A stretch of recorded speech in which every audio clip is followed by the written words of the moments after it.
With Kelley Brower from Psych in the City. And today we're going to talk about adult ADD, ADHD, and maybe some other stuff, right? Yeah.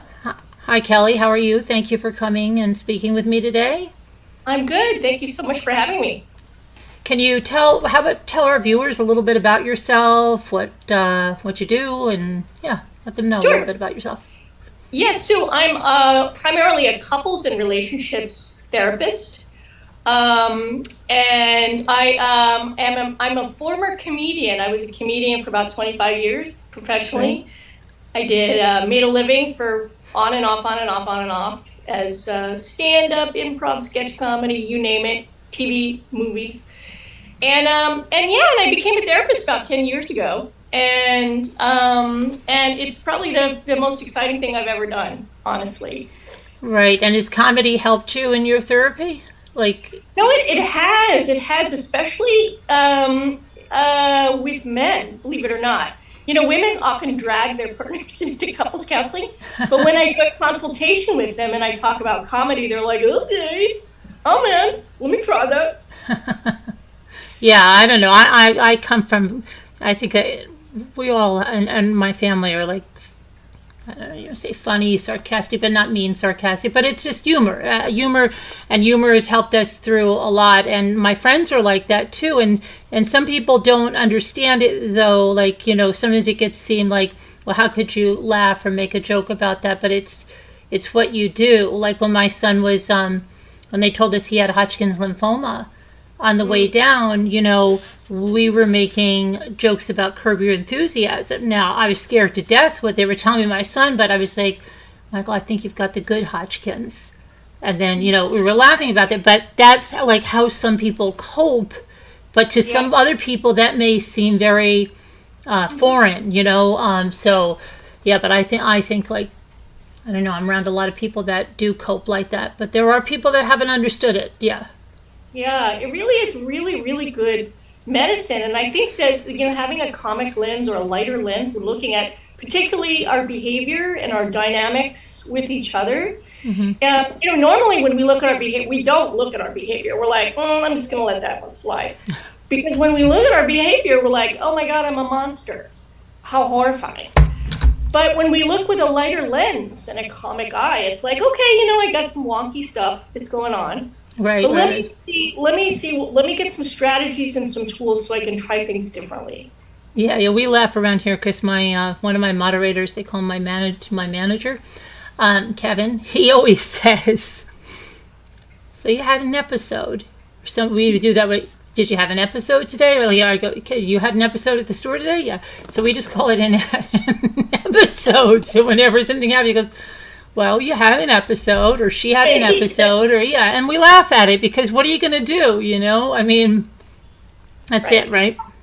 Yeah, I think you learn faster when you're not judging yourself. Right, yeah. And I mean, everybody has episodes every now and then. Oh, yes, we do. Right, yeah.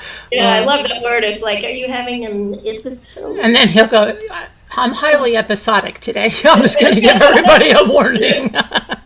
That's good. But so with ADD and ADHD, do you see a lot of adults that were not diagnosed as kids that find out in their adult years that they have it, or is there a high prevalence? Oh my God. I think basically every single person that comes into my office has been diagnosed or self-diagnosed. And I think that might be in part for a couple different reasons. And one is, there's so much, everybody's reading psychology on the internet. Everyone. Mm-hmm. Right. And everyone's a narcissist, right? Everyone's a narcissist. Everyone's a narcissist. Okay. Right. Exactly. And so I think pop psychology is so it's like popular on crack. Right. Crack psychology, really. And the other part is, I think our phones, being on our phones and computers all the time, is actually rewiring our brains to have the attention span of a tsetse fly. Right. Because we're going from this to that. You can't read a blog entry without clicking on something and leaving that and going to a different site. Right, yeah, I agree. Just watching this like tornado coverage, we were in a Zoom. I'm like, what is this guy doing? Why isn't he showing this? Like, again, you just have no patience. Like, and I know that I don't have a lot of patience. I'm like, we need to see this live, or I want to see that live, and you just click right around. Like, you have no patience to sit through anything. But I was diagnosed with ADD later, not maybe like maybe 2012. So what is that? 12 years ago, and I thought I had like anxiety, but because I was never like a problem child. Like, I grew up thinking ADHD was those kids that are so hyper, they can't sit still, they can't focus on their work, they can't do this. I was a great student. I made the highest honor roll. But I realize now, looking back, and what I found out is, like, they told me to read Driven to Distraction and Delivered from Distraction, and that was about those doctors that said these people didn't present how we thought it was. So we thought it was anxiety, we thought it was all these things, and you come to find out, no, it's ADD. So, like, I was always walking around saying, I'm so overwhelmed. Like, I did a lot and highly accomplished, that's what I'm saying, but I had tools. Like, I kept these meticulous notes, like, of everything I had, biology test coming back, this test, that test. And so I never put myself in that boat, because, like, I had a friend like that, and she struggled, you know what I mean, in school and everything. And I was always at the top of my class, tripling sciences and stuff, so I didn't think that. But now I see, like, I did it all, but I'd have a lot of overwhelmed feelings. And I worked well, like, under pressure. Like, I couldn't, if we had this term paper, you have 3 weeks, forget it. Like, you can't even, I could not even get focused on that until really I was under the gun. And my daughter is the same way. She works better under pressure. A lot of people say that to me, and a lot of them have ADD. Yeah, I think it is. I think it's becoming, kind of like an epidemic a little bit now. Yeah. And so, I mean, what are some of the ways that you deal with it? Like, I know, like, lists work for me, and my daughter finally, she's like really into planners, like, but I mean, like, she's like obsessed with planners, like those Japanese ones that have, like, you look at it and you're like, well, how do you even know what you're doing? But she bought me this planner, and it, I used to buy a planner every year, and I could show you, they were empty, they stood empty, but I finally started to use this one this year, and it's the greatest thing. It keeps, like, especially with these interviews, because I use the planner and I use the Zoom. So it keeps me mostly on track, and I just plan the stuff out, and it's really helped. And so this is the first year that I've really used a planner. Yeah, I'm the same way. I think like, every time I read anything about ADHD, I'm like, I know I had that as a kid. I don't know how I survived in school. I don't know how I did it. But now looking back, I did it because I kept journals, I took notes, I had notepads. I always had a notepad with me. And my friends called me the professor, because whenever someone said something funny or something I thought was interesting, I pull it out and I'm like, I do that too. Like, now we looked at this craft that was there, because sometimes you'll see it and then you won't remember it the next day, right? So now I'm writing more things down. So I said, I've got to write that down, a shell with shoes. Dinah. So write it down, shell with shoes. So yeah, I wrote it down. But writing stuff down. There is one other thing too that you can add. One thing that I've learned recently in the last 6 years is called multisensory learning theory. I don't know if you're familiar with this, but it's the concept, and it's all the research from the last 25, 30 years, that the more we engage the different senses when we want to learn something, the faster the brain rewires for new learning or new behavior. Okay. So when you want to, like, remember something, if you can say it out loud, so you have sound, and if you can do some kind of movement with your hands, then you've got 3. You've got sight, sound, and hearing. Right. Sight, sound, and movement. Touch. Oh, well, Yes. with your hands too, right? Yes. Touch. But so wow. So you often realized you had it. People are in the chat saying they realized they had it when both of my kids were diagnosed. So this, Burn Popcorn said that's when they realized, and Your son had it, and he struggles with impulse control. Okay. Yeah, I mean, a lot of kids have it, and I think it is being diagnosed a lot more now. But I think it was funny to learn that there's different kinds, and there's not always the one that you're hyper with it, and you're acting out in class, and you are getting in trouble, because that was never me. I was never one sent to the principal's. Like, I was a model student, and Right. so I could never, like, I'd be like, no, I can't have that, because my friend has it, and she's like all off the wall. But yeah, there's different kinds, and it doesn't present with a hyperactivity, and it just a lot of times gets misdiagnosed as anxiety, and you're just nervous about that, or you can't, you're worrying about that, your mind's all over the place, and so yeah, that's what it was. I think I can see why because they kind of go hand in hand, because what's really happening in the brain is that the brain is not focusing. Like, the Buddhists have that great word they call it the wild monkey mind. Oh, There's wow. like 17,000 monkeys in there, and they're all like flinging poop and bananas. It's a lot going on in there. And Right. when we pull them all together and just focus, all the monkeys become quiet. So, but it presents kind of the same as anxiety, because when we are anxious, I think the difference maybe would be we're flooded with neurochemicals when we have high levels of anxiety, and maybe with ADHD. I mean, I don't know the research on that. I'm just guessing. Right. But maybe with the ADHD, we're not necessarily flooded with neurochemicals. It's mainly our brain is going. Right, it's like we have like 1,000 tabs open, and like that's how Right. my computer right now. Like when I share my screen in a Zoom, they go, "Oh my gosh, you've got like 100 tabs open on the top," and I'm like, "Yeah, but I know that stuff," and it's like just like I had a messy desk, but I knew where everything was. So it wasn't messy. And a lot of my friends are the same. Like, they're like, I know exactly where everything is. And I hate if someone comes and tries to organize something for me, and then you don't know where it is. Because even if it's a little messy, I know exactly where it is. Right. It's like your mission control. You know where all the systems are, and you've got the big. Yeah.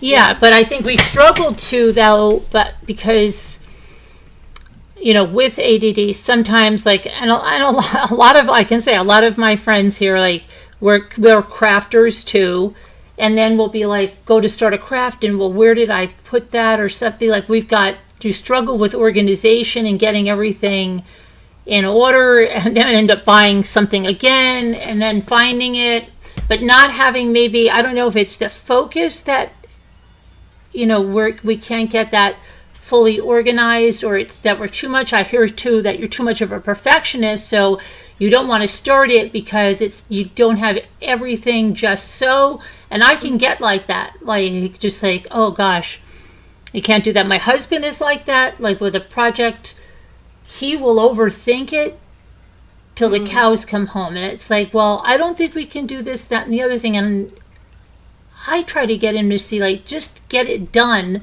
It may not be Right. done perfect, but, life is life, and it's going to be over. And we're not going to have it done because you're Yeah. overthinking it like crazy. Right. It's in those kind of cases, I always like to think in terms of starting small. Just start with one small thing. When we break things down into little bite size, because one of the big struggles with ADHD and ADD is that we can't stay on task. Right. If you do something small and maybe set a timer, like I'm going to set a timer, and when the timer's up, I can shift away. Even if it's for 3 minutes, I'm going to focus on this. Yeah, and then sometimes we can get like, okay, my manager had to tell me yesterday, I can get too focused on something like that I should walk away from for 5 minutes or try to do it a different way, and yet I'm stuck on it, like, no, I can't do anything until I finish this, and this is driving me crazy, and I have to find, this, whatever it was. And it was just, he said, I think you should walk away from that right now, right? And I'm like, no, but I'm so close to finish it. I think you should walk away from that right now. So then I eventually did, And then another solution presented itself, and it was like, and I was able to do it in a minute. But I know that there's times I struggle with not knowing to walk away from it. So Yes. there is that, yeah, there is also that other problem. Yeah, it's hyper focus, and Yeah. it is a symptom of Yeah. ADHD. Yeah, your brain gets locked and loaded. Yeah, and you can't do it, and then it's like, just forget it, because then you come back. I remember even with a sewing project once, and it was a simple thing like putting bias tape under the arms of this dress.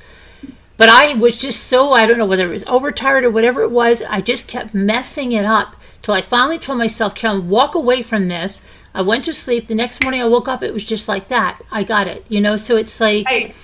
Yeah. you need that time, but I think we're so hard on ourselves that, we want to get it done. You get in that hyper focus and you just, why can't I just do this? Yeah. Hyper focus of OCD is the same thing. Yeah. And I'm sure I have some OCD too, popcorn. Yeah. Yeah. Yeah. One tool I have for that that's helped me, in that sort of hyper focus zone, is the tool I created called the atomic reset. Okay. And that is if you just exhale all the air in your body and you inhale and then hold your breath for 5 to 10 Mississippi. So you're like, 1 Mississippi, 2 Mississippi, 3. So you fall as long as you can go, and then slowly exhale. I find that is like a really quick way to slow the brain down and do a reset. Okay. And what literally happens in the brain is when we're in fight, flight, or freeze, we're preparing to die, to freeze, or to beat the crap out of someone.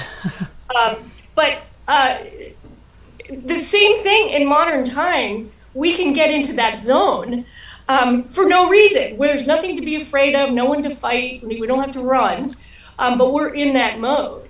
The brain is literally preparing, and we're flooded with neurochemicals. So when the brain is preparing for all these things, it's like mission control. Everybody's doing their thing, breathing, the respiratory system's going here, the stomach and digestive system, you guys slow down, we don't need you.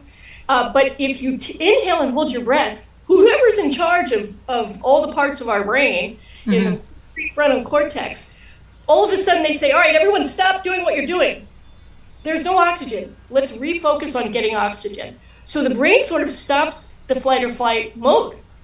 Right. And just focuses on oxygen. And then when we exhale, the brain has slowed itself down a little bit. And in that window, I think we can make change. Right. Oh, yeah. Because I think it's just something that I know, like, I can get in times where, like, there's so many things that need to be done, and you get like, oh, I've got to do this, I've got to do that, and you're just like, just stuck. And my husband will say, calm down, like, you're off to like crazy zone, like you want to do everything at one time, and you can't, you can't do it all. But it's like, I'll get to these moments where it's like everything all at once is firing, like, oh, you have to power wash the deck, you want to do this, you want to do that, it's like, it's just crazy. So you got to calm down and just, that's why I find like having a list and checking stuff off really gives you satisfaction, because sometimes you think you didn't do anything. Like somebody say, what did you do today? And you're like, well, nothing. But then when you start selling them, they're like, wow, that sounds like a lot of stuff. But if you have a list, right, and you say, oh, look, I did this, and this, I don't know. And it's just satisfaction when you write it down and then cross it off. Yes, the crossing off is so good. Yeah, right? Because it gives you, I don't know, just some control over your tasks. And so, yeah, that's something that helps me. And I don't know, just sometimes we've just got to say no. That's another thing. I was talking with my friend, like, we take on too much sometimes, like, and not to, even for like friends and stuff, we don't want to say no to them. So we take this stuff on, and it just adds a lot of stress to our lives. But we should say no to some stuff, right? Yeah, for sure. Yeah. Yeah, it's hard. It's really about setting boundaries for ourselves, and Right. And creating space to recharge. Mm-hmm. Yeah. I don't think put recharging as a priority.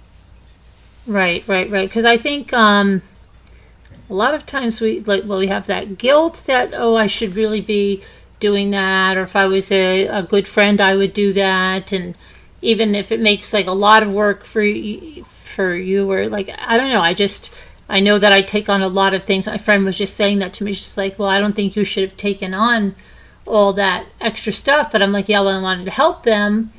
And, but it really is hurting me, like it's causing me a lot of grief. So it's like I said, well, I'll get to the end of this, and then I'm just going to say I can't do it anymore, and I'm going to say that I can't.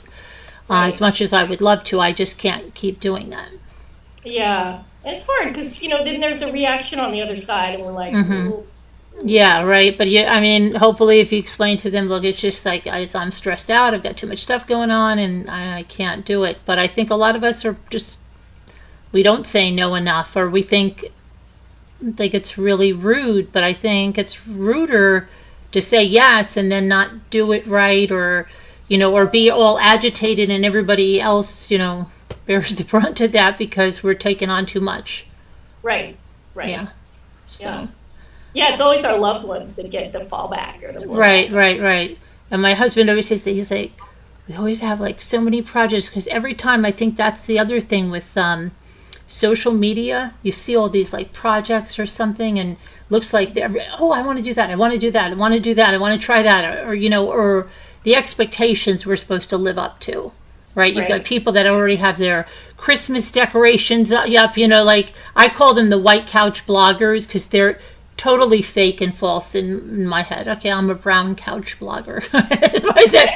But the white couch bloggers, they're the ones that they go, oh, my house is a mess, watch me clean my house, and it's a throw is like unfolded on the couch. That's the extent of it. And it's not based in reality, not the reality that anybody I know knows, and then they're like, oh, watch me decorate my house for Christmas on October 15th, and it's like, and then there's all these expectations that we watch, and we have to realize, like, that's not reality. It's not. Right. And what we find out now is, like, with these families coming apart, that's not their reality either. Like with Ruby Frankie and everything, it was horrendous what was going on behind the scenes. But yeah, we have to understand that what you're seeing on a lot of this stuff is not reality, and you don't have to measure yourself as a mother, as a father, as a wife or husband by that, Right. Exactly. Yeah. Yeah. That's like swirling in misery when we do that. Right, yeah, because they make you think, oh gosh, I should have all this and be juggling all these balls, and everything should be falling in place. And well, why am I not doing that? But it's not, and you've got to give yourself grace on that, because it's too much. I think a lot of expectations, and I had a friend that always said expectations are just what did she say? It's resentments, planned resentments or something like that. When you have all these expectations going into something, and this is another thing I learned, let the expectations go. So let's say you're going to go apple picking with your family. Don't say, we're going to go apple picking, we're going to get all these photo shoots, and we're going to do this, we want to get the best of apples, and then, because then you're going to be, when you have little kids and somebody's tired, cranky, right, wants to take a nap, or your kids want to go off somewhere, you're going to just be upset about it, because it didn't go the way you already had the whole thing in your head.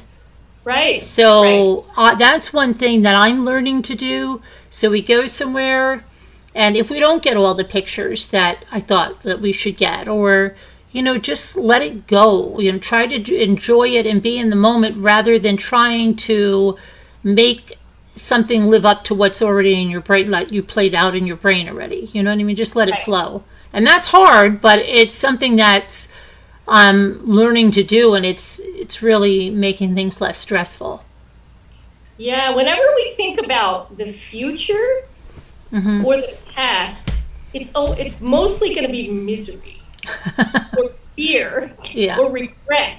Right. But when we're in the moment, we actually have control of our feelings. We're in the moment. We can just enjoy this conversation. Right. Yeah, just look around. Okay, I got a cool apartment. All right. Right. Yeah, but when we think about the future, I always say it's a future hell or it's a past horrors. Right, things I should have done, right? I did that wrong, And I know that, like, I have a lot of friends, and even people that even just come into Zoom, like, and they go, oh gosh, did I say the wrong thing? Or, like, they have a lot of anxiety when they talk with someone or speak with someone, like, right after, like, oh my gosh, I hope they didn't think I was I talked too much, or I talked too little, so, because I have, like I said, there's friends I have that have anxiety, and they have just that. Like, and I was like, no, you were fine. You don't think I talked that person's head? No, you were fine. But they'll overthink that constantly about how that went, Right. So yeah, that is past hell for them, for sure. Yeah. And then worrying about it when it's, oh my gosh, I'm gonna have to talk to someone again. I hope I don't do what I did last time, and whatever they think they did. So that's, I see where you're coming from there. And it's nice. And a lot of times, like, people do enjoy themselves in the moment, but then as soon as it's over, they're like, oh my gosh, did I tell that person too much? Did I, they go over that. Like, and I guess too with dating, it's almost like dating, even if it's not, like, do they want to see me again? Like, friends, I'm talking, like, to go out with her, they're like, oh my gosh, Shirley is just, like, don't bring her along again. She was horrendous, right? But they think that, and, it's just, we all have all this, like, baggage, anxiety, and I think ADD and OCD, big things, right? Yeah, they've really, really become global struggles for us all. Right. Between electronics and technology and the pandemic. Humanity has a lot of challenges that I don't think we had before all of that. Right. Yeah. Absolutely. And people. Linda says no disappointments if you don't have big expectations going into something. Yep.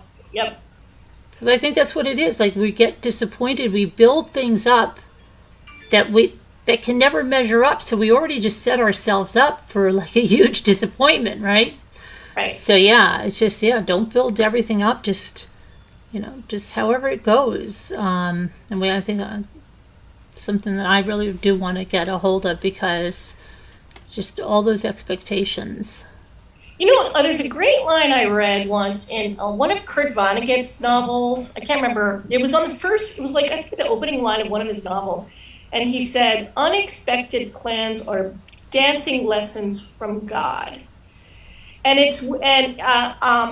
I use that line in reference to, like, vacations. Right. We never live up to our expectations, right? Right. We're going to have so much fun, and then the plane's late, and this happens. Blah, blah, blah. Right. Yeah. Right. And then it rains, and then, oh my gosh, right.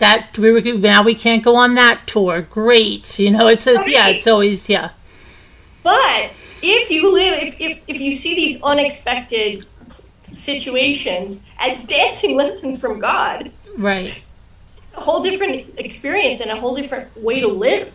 Yeah. And I always say, like, I hate planning anything. I only plan when I absolutely must, because I always say, like, I'm a fly by the seat of my pants type of person, because anytime, usually, I can't say anytime because I can't speak in an absolute, but a lot of times when I plan something, it's like, that's when it falls apart. And then you get those people that are like, oh no, you got to plan everything. And I'm like, it's not in my world, okay, because it doesn't work that way. And even when we, like, plan trips, I'm not like these people that have, like, 90 pages of an itinerary. This is what we're doing at 11 o'clock and 12 o'clock, because that's just, like, that's not even, first of all, like, a vacation. That's, already I'm, like, feeling like a lot of anxiety that we've got to get all that done. And I do that to myself internally in my own head. But I mean, I kind of let it go with stuff. And I was just telling a friend of mine, because she gets a lot of anxiety, like, if she sees a long line at the store, like, she'll go, oh gosh, look at that line. I said, just don't worry about it. Listen, there's a reason. Maybe you need to be there. Think about it like God is telling you, you need to be right here. He doesn't want you out of there fast. Maybe, and I think, and I try to look at that too. It's hard when you're running late or something. You're thinking, I can tell others, like, that, but I try to tell myself more that well, there's a reason that we're right here right now. And there's a reason maybe that we didn't get on that tour or whatever it was that we missed, or, there's a reason. So, or even if it's just like, maybe it's an opportunity to just, the body just wants to be still for a few minutes. right. Yeah, absolutely. But we always look at it like, oh gosh, we're stuck in traffic. Oh gosh, this is, the line is so long and now I'm going to stand here. But you may meet somebody that you need to meet on that line. You may, it just may align things. And I think if we just try to think of it like that, it won't be so negative all the time. Yeah. One time I was at the pharmacy and there was a long line, and I was like, I was just in that space. I was like, oh my God. Meanwhile, I had nothing to do. It's not like I had anything present. I was like, oh, this is the worst thing ever. And then somehow I started talking to the woman behind me, and she turned out to be a sports agent. And we had the most fascinating conversation about her job. And it was like, oh, wow. Right, yeah. That wouldn't have happened. Exactly. And yeah, I think I do believe in, like those chance meetings and stuff are there because we're supposed to, be there. So I just, I had to do that. But it's hard, like if like, oh, your husband's out in the car and he's waiting for you, and he's, oh, you're still shopping. No, it was, the line was long, Right. So, or you're going to miss a train or whatever it is. Like, we missed the train. We went to New York City last weekend, and we were running down the stairs to Penn Station to get on that train. And gosh, we missed it by like 30 seconds. And my husband was like, oh my gosh, 30 seconds. And I said, maybe we're not supposed to be on that train. I actually said it. Maybe we weren't supposed to be on that train. So, just we have to wait 15 minutes longer. So that's it, That's it, yeah. Yeah. It's learning how to go with the flow, I think. Yeah, absolutely. And I mean, it's hard when you're like a type A personality, like married to a type A personality, right? Because you're both, but I'm trying just to calm down a little bit with that. And I just, what about one thing that's, when somebody gets like really bad news, like I heard somebody say, and I don't know who it was, I think it was a politician's wife or something. She got this news that, I don't know, she had breast cancer or something, and she continued on like with this campaign with her husband, didn't tell him. And then I think that somebody went on a vacation. I said, that couldn't be me, because if something's bothering me, like I can't hide it. Everybody says I wear my heart on my sleeve, but I wear like my emotions on my sleeve. So if I got like devastating news like that, it would be so hard for me to go away, keeping this all to myself and not saying it, that if I did that, I'd be like biting everyone's head off, So I guess other people are able to compartmentalize that thing, but like others, can't, because like there's certain people I know like that are like me, and I say, okay, what's bothering you? You can tell like something's bothering you because you're going off on everybody, right? And Exactly. yeah, so you either need a Snickers or there's something going on, right? Right, So, right. but I guess everybody's different. I don't know if that's anything with ADD or OCD, or that you can't separate that. Like something, just put it out of your mind if you got bad news or something. I think it might be in the hyper focus category, where you're Right. just like, you cannot shake that thought. Right. And like some, and I think at some points, you just need to externalize it, because it's just swirling. And then when you talk about it or share it, Yeah. you download it. Right, and then someone will say, oh, that's not so bad. That happened to me. They're just calling you back for that. That may be Right. nothing. But yeah, if you don't say it, and see, I am better when I talk about it. Yeah. But I tend sometimes to catastrophize. I can't even speak tonight. Make everything a catastrophe that it shouldn't be. Like you go from A to Z. Right. There's no way. There's nowhere along the line. Somebody says this, well, then it's this. Right. We brought it to the worst case scenario. And there's a lot of people that do that too, and it's hard. And then with those people, when somebody says, well, just listen to your intuition, I can listen to my intuition. A lot of times my intuition has told me something that's totally wrong. Like it's just like, it's like not right. I shouldn't be listening to it. Yeah, but yeah, I know. What the thing about intuition is when we listen to, when our minds are quiet and we were able to sort of tap into the body, that's when we have the best intuition, because the best choices we make are when the mind and the body are on the same page. Right. And our minds and bodies are connected. We're in the moment. And in the moment is really where we can make the best choices in life. Yeah, because there is times it is like totally wrong. Like we go on a vacation every year with my core people from the channel, right? So we go away to South Carolina. And so my manager again, at the end, we were hugging goodbye, and he said, Caroline, I'm really worried. I have this horrible feeling that my plane is going to crash. Something's going to go wrong.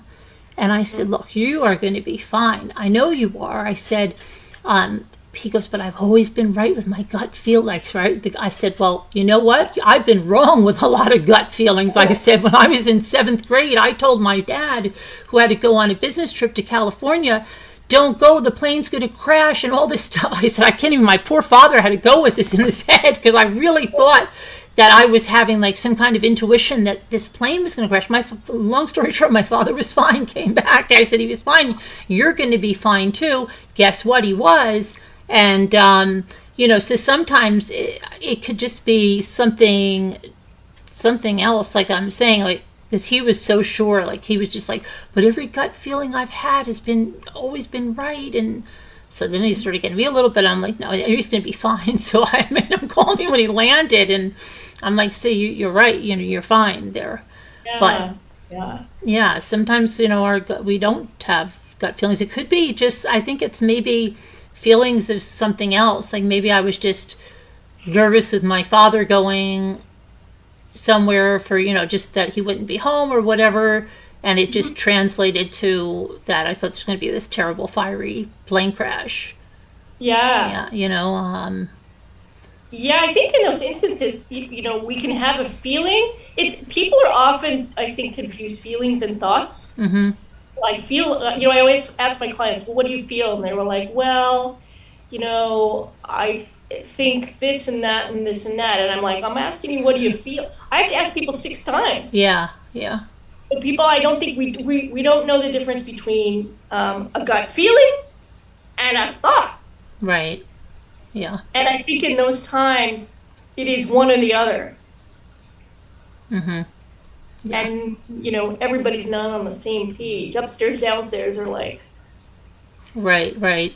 And another thing, like with ADHD and the active listening, right? Mm-hmm. Yeah.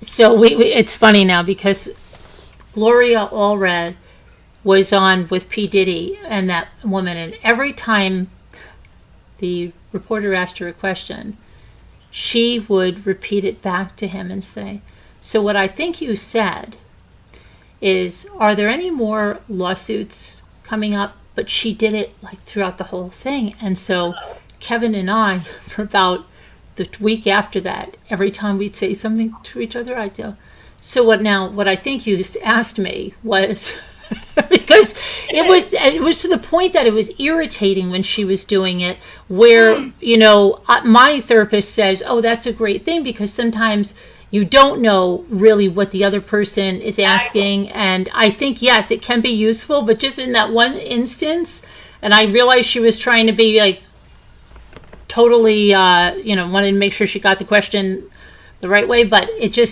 was just going on because it was like so slow. And I think, again, that's when we want to change the stage, like hurry up, put the fast forward on, right? Because we just wanted to get to the answer.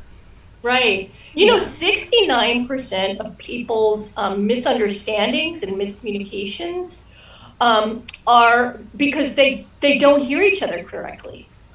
Correct. 69%. I believe it. There's times my husband is like, he didn't hear exactly what I said, or he misinterprets what I mean, or I misinterpret what he means. And that's a whole thing can start from that. And it's all because you didn't communicate clearly to each other what it was, right? Right. So, yeah. or the person can say what it is, but our minds are pulling out other information and mixing in, and then creating a theory that it's not what they mean or say. Right, right. Yeah. Yeah. Yep. And I everybody. deal with that all the time in couples counseling. Yeah, because everybody takes everything as a criticism, and it's hard. Yeah, because we had someone on the show a few weeks ago, and he said, yeah, he's like, well, whatever you say, even if you think that isn't critical, the person takes it as critical, and that they're already on the defensive about it. So yeah. Yeah, that happens a lot because generally, we speak in generalities. Like we'll say, "Well, you always do this." Right. You always and never do that. Yeah, always and Right. And they hear always, and I was like, "I didn't do that last Tuesday or Monday." Right. Yeah, I know. You always. Oh, he always. Yeah, I know. That's why that's a pet peeve of mine. You never do that. You never do that. Yeah. But sometimes it's the language of the speaker, and then sometimes it's the misinterpretations of the listener. Right. And sometimes, like, if someone says, okay, well, you left the pepper out, I put it away. And then you think to yourself, gosh, I put away so much stuff that they left out, and I don't make an announcement that I did that, right? And then you get like, okay, well, you know what? I wasn't going to say anything, but since you're talking about the pepper that I left out, how about the creamer and this and that and the other thing that you left out for the last week, So it goes to that because it's... How about you didn't flush the toilet? Right, yeah. So, yeah, it's can just be a little thing, right? And then it can start off a whole crazy thing. So, yeah, it's just, I'll just do stuff without saying it, and then it's like, someone just has to say one thing, and it's like, oh my gosh. Right. But now we laugh about it sometimes, because you'll go, oh, because I never leave anything out, right? Or, I think that's where, again, where humor comes in. You got to have it, or you're just going to be upset about everything. And it's true, every little thing. Yeah, because everything can be, critical, even like driving. I mean, my husband's like, I showed him this meme, and this guy was really wistful looking. And it said, I really wish my wife was here to drive with me, because I don't know where to stop, not to get too close to that car, when to pass, he go. And so I showed it to my husband, and we're laughing because he thinks I'm like doing it on purpose. It's just innate in me, like, watch that. Oh, you're going too close. So it's like, oh my gosh, I can't. And he's like, what are you grabbing? What are you grabbing the, the console or something for? We're not going to crash or say, but it's. Yeah, that's hypervigilance. Yeah, it's just like, and I try, and I wish I could be like those people that just like, my future daughter-in-law was in the back just laughing her head off, looking at something, and I'm like, and my other kid, I'm just like, nobody was like wondering about the road, but I honestly feel like, and I know it's crazy, that if I'm not watching the road for him, that something's going to happen. I feel like if I look down at my phone, that's when he'll slam the brakes on. I'm like, oh, dang, Carolyn, you should have been looking. Like, and told him, don't wait, watch that. So, yeah, it's crazy. And see, that's Linda when does the antelope comes out and runs across it. Yes, right. I should have been watching. Yeah. Oh, my gosh. But, Linda does the same thing. She has brakes on her side of the car, and she bangs on the dash. That's funny. Oh gosh, yeah. And it's like my son too is 17, and so when I drive with him, I'm like, watch that. Are you what? You're going too fast. No, watch that. You're too close to that side of the road. It's like, yeah, constant. So I just, Mom, Mom, it's okay, Mom. Yeah, I got it. It's all right. But I don't know. It's that. Yeah, that's anxiety. So it's the whammy. So are people able to manage their ADD and ADHD without, like, I know there's stimulant medications they can give and stuff, but if somebody wants to do it naturally, they don't want to do a stimulant or anything, there are ways to manage it without that? Oh, for sure. Yeah. And like, I can't tell you how many, I feel like every child on the planet gets diagnosed with ADHD and is on medication now. Mm-hmm. Yeah. It's really, there's lots of stuff you can do. You talked earlier about making lists and planners and writing things down. Right. I have a whole list of things here too. Oh, okay. Got some stuff, some tools. Um, uh, um, oh, the basic premise of ADHD is that the monkeys are all screaming. Right. One way, the best thing I can recommend actually is mindfulness, and I think it's the last thing we want to do, because the last thing you want to hear is let's slow down. Right. When you're going 900,000 miles an hour. Exactly. Yeah. It is the last thing. Yeah. So hang on one second. I have allergies. I'm allergic to my cats. So yeah. But I think when we can stop and recognize that we're sort of like rascally, Yeah. that's when we have options. So it's about creating space between the stimulus. Oh, there's something pretty over here. And the response is stop the important thing I'm doing and let's go over here and look at this. Right. Yeah. We can start to recognize that we're doing that. Then we have options and can do things differently. So it's about that immediate recognition. It's like something pretty. And then it's like, oh, I'm doing it again. Right. And if you catch yourself, if you can do that inhale and hold your breath, the atomic reset, Mm-hmm. and then slowly exhale. I call it exhaling into sloth mode, because when we slow down, we can see all the signs. Right. We can focus our attention. We can settle in. But when we're, at those high levels of anxiety, it's really difficult to rein all of that in. Mm-hmm. But the step is the recognition. It's like, oh, I'm doing it again. I'm distracted. All right, let me bring it in. Take a deep breath. Exhale, sloth mode. Okay, let me just go back and finish this one thing. And then I can go over there.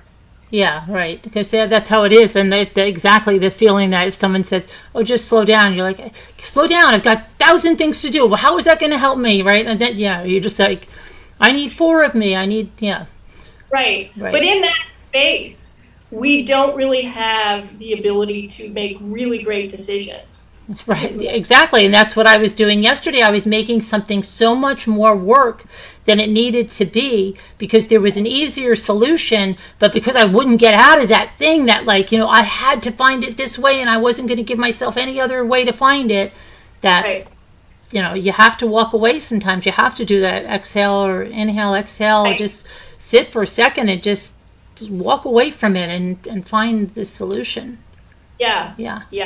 And there's another thing I do that's kind of odd, and it may not be the tool for everyone, but when I recognize that I'm at sort of high levels of whatever it is, anxiety, hyper focus, if I just go like this for a minute, I make a growling sound and I do a bear claws. I go, and just doing that weird thing. Yeah. Somehow it just stops for a minute, and I'm like, okay, I'm present again. Right, yeah. So anything that's multi-sensory, those fidget things are great. Mm-hmm.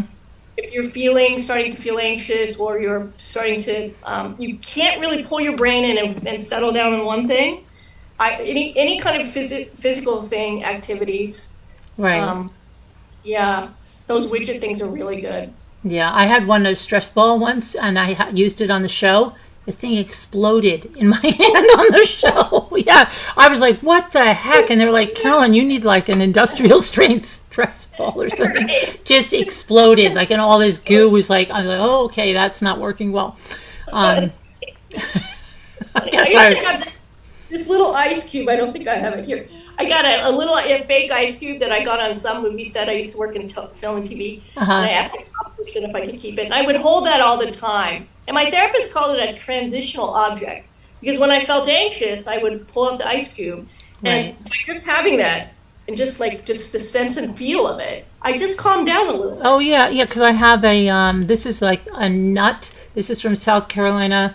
Forget what tree it is, but it's this woman in South Carolina makes jewelry out of them. But these are like worry stones, but they're nuts, and they're so like smooth. They're just really nice to touch. So yeah, I just keep it over here on my desk, and it's just sometimes I just grab it and just do that while I'm talking. Yeah, it's just Yeah, what that does, it controls a part of your brain that deals with all the rascaliness. That part's like, oh, smooth, smooth, smooth. Yeah. And with that part of your brain busy, the rest can focus. Right, yeah. So that is a good tool. I mean, I do keep that there and it won't explode because it's...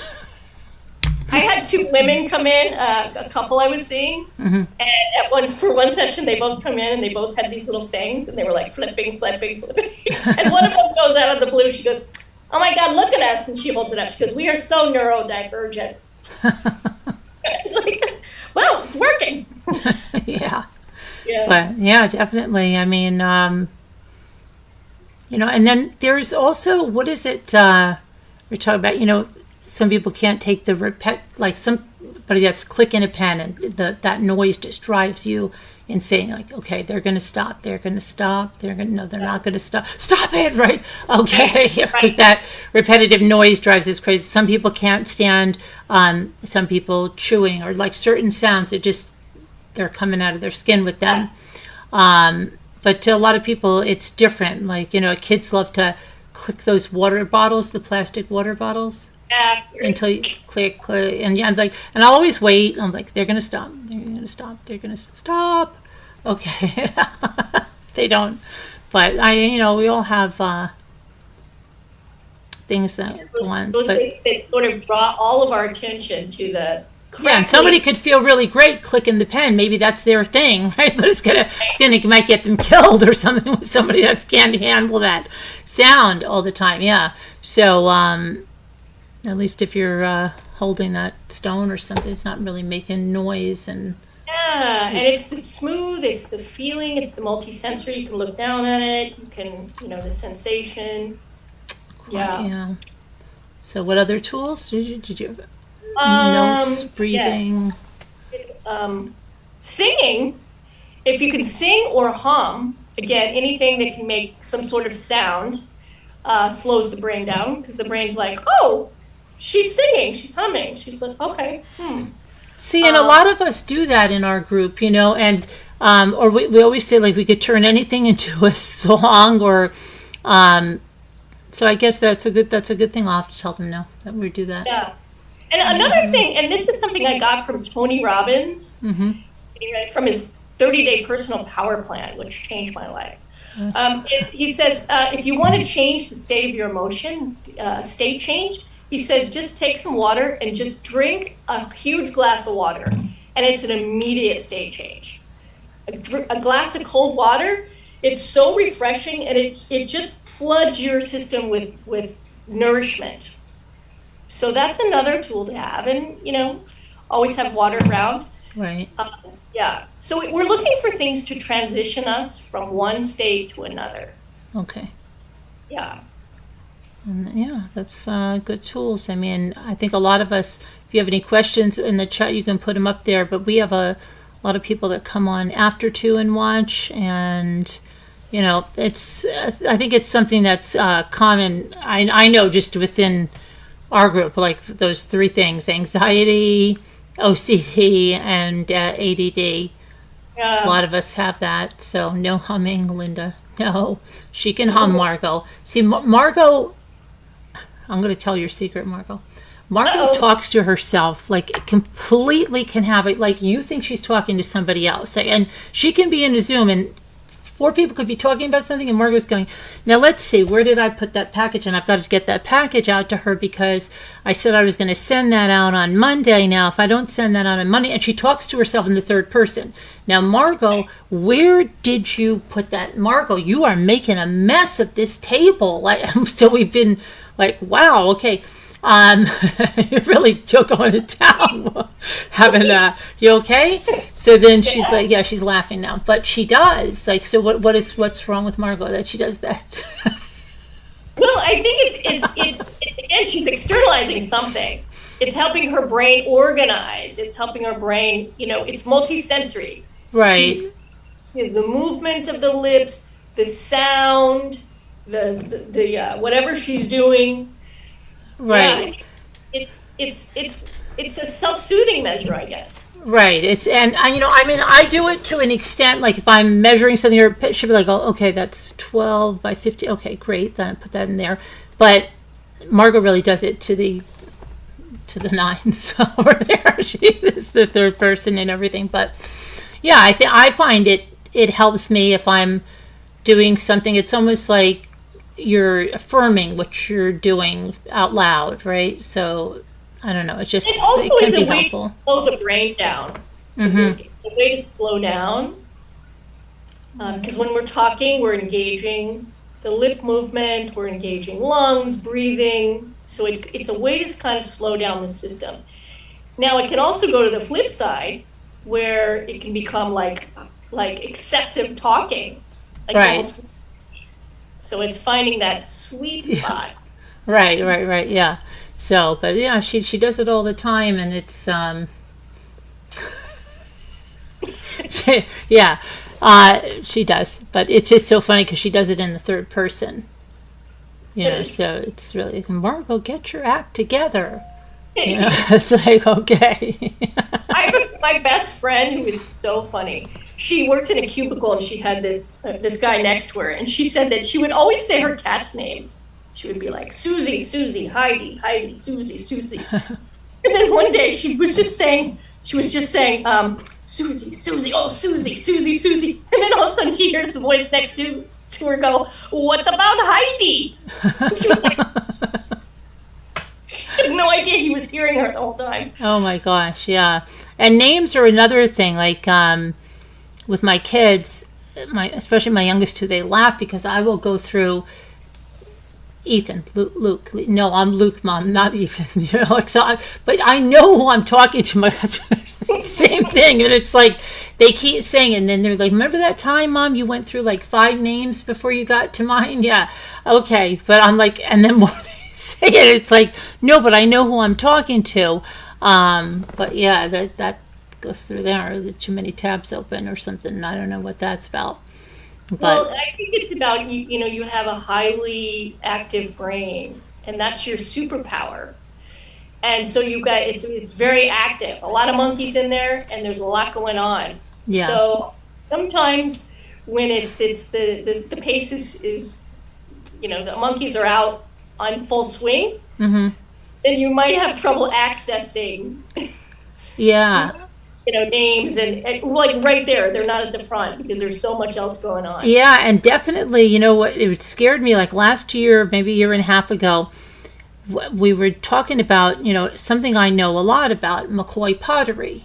Okay, so I picked up, and this was the craziest thing. I was showing my friends today. I said, "You're not going to believe what I found. I found these," and I literally held it up, and I couldn't think of the name. Now, this is something like I know, so it scared the crap out of me. So I'm like, don't say it. I told him, don't say it because I said, I have to remember this. I literally went through this. I couldn't think of the name.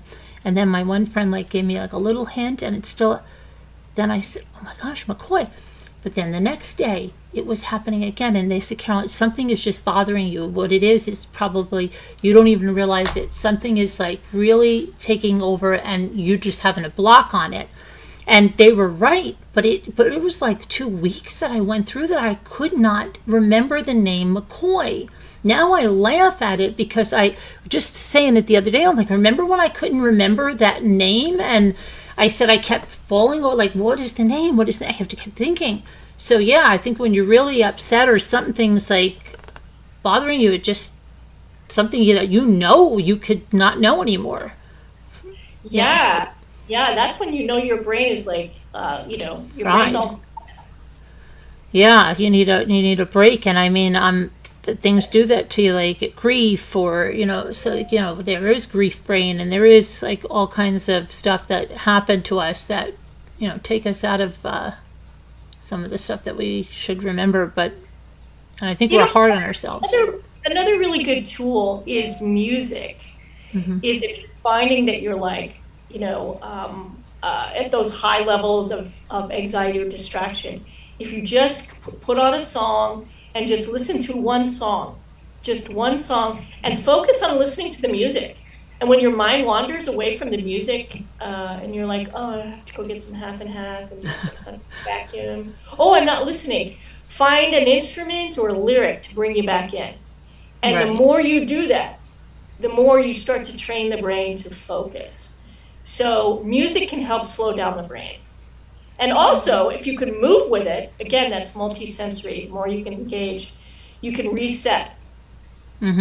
Yeah, because sometimes even when you're watching a movie, it can be hard to even sit there and watch a movie because your mind's wandering, or you say, "Oh, I'm just going to check this one mail while I'm doing that," and then just like all of a sudden, then you lost complete track of the movie. What Right. happened to them? Right? It's like, weren't you watching? Yes, I just had to check this one email. Now I don't know how'd she fall in that hole?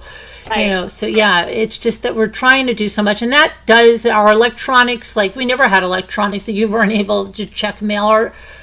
Our whole world is just so immediate right now, right? We've got everything at our fingertips and all of these things going on. And so you can have movies, but you have check mail, and then people are calling you. We never had cell phones. When you went out in the car, you were in the car alone, right? Nobody could call you. You didn't have a phone.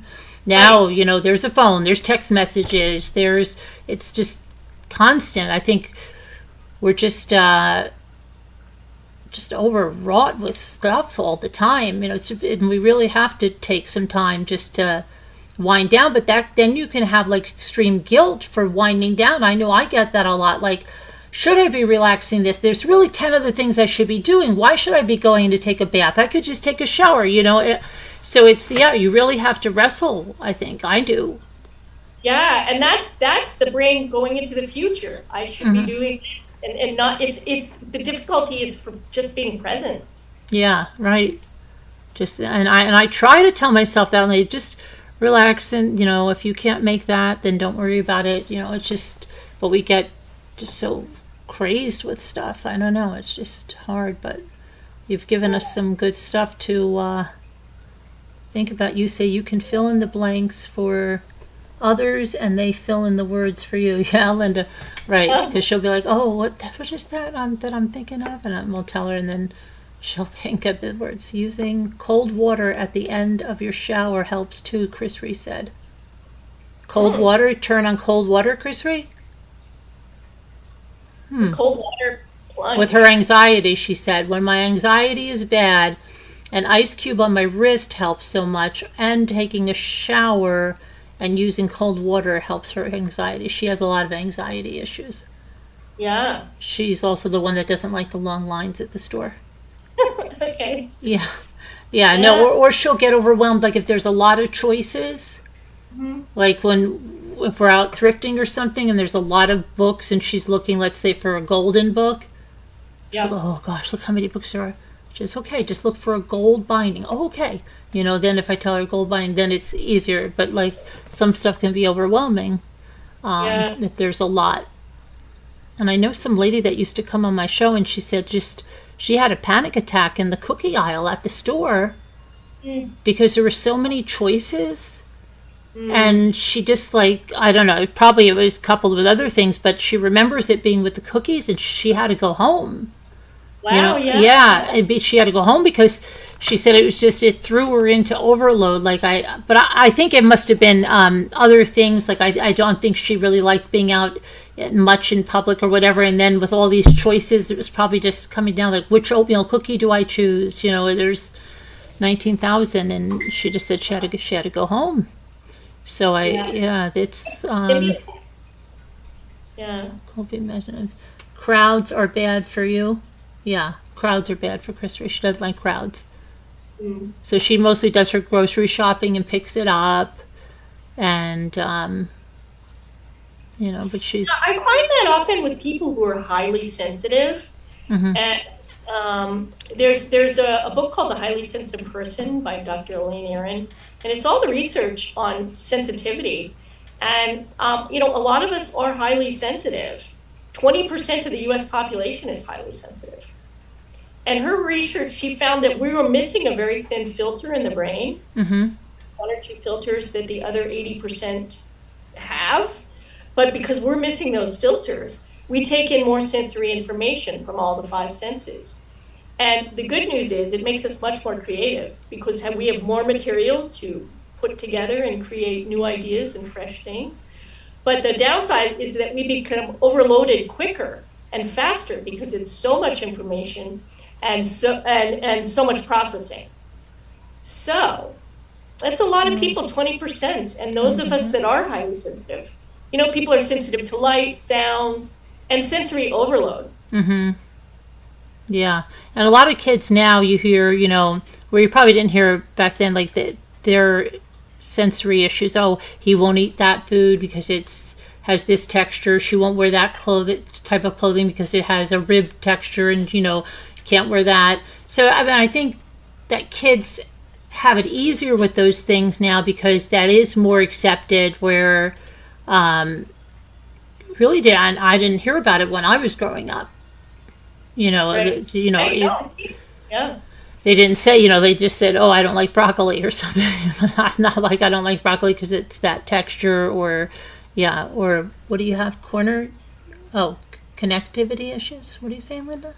You love to dance with crowds. Oh, Linda loves to be in the crowd. She's a hippie. Mm. Yeah, she's a The flower dancing is child. so good for you. If Yeah. you can do a dance break when you're feeling overloaded and you have the space and you're alone, or can go somewhere and do a dance break, genius. Yeah, see, and then we wanted to do this flash mob dance on our trip. So we said we were going to plan like a choreographed dance. And every year we say we got to get it done. But this year we did go out dancing, and everybody really enjoyed it. It was different than we normally do, and had a good time. But yeah, appreciate that, the tips and speaking with you. It was great, and you'll have to come back again. And your psych in the city, I put her website. It's in the video description if you're in New York City. Or do you do your therapy on through Zoom too? Yeah. Oh yeah, so you don't even have to be in the city. You can be anywhere. You could check it out, Psych in the City, and like I said, the website is in the video description. It was great talking with you, and I appreciate the tips. And is there anything else you want to tell before you go? Like anything else that we need to know about this? Any last words? I think just be open to the silly things of life. Oh yeah, right? Yeah. Just embrace it, and laugh and learn to laugh. I think humor is key. That's the way I feel. Yeah, you got to laugh, and you can laugh at yourself and let go some of that stress. All right, thank you so much, and thank you guys for watching, and we'll see you later on today. Take care. Bye-bye now. Bye. Bye-bye. Okay, everybody, so I will see you later. We're going to see what's going on with this storm. Prayers for everybody that's in this, and if you are in any of the places that they've said to evacuate, evacuate. Do not fool around. This looks like it's going to be pretty bad, and coming on the heels of Helene, please get out of there. Don't worry about material things. Just get your butt, get your pets, and get out. Stay safe. Prayers. Love you guys. God bless, and I'll see you later. Thank you so much.